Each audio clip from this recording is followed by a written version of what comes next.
ብዙዎቻችን ልብ የማንለው ወይንም ደግሞ ይጠቅማን ብለን ለማናስበው ስለ ተልባ ፍሬ ምን ያህል ታውቃላችሁ?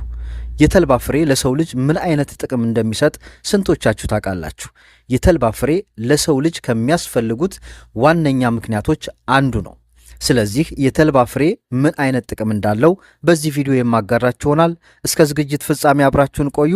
የልብ ቅርጿን አንድ ጊዜ መንካት አትርሱ። ፎሎ ያደረጋችሁ ደግሞ ፎሎ አድርጉ። መሰል የጤና መረጃዎችን የምለቅላችሁ ይሆናል ማለት ነው።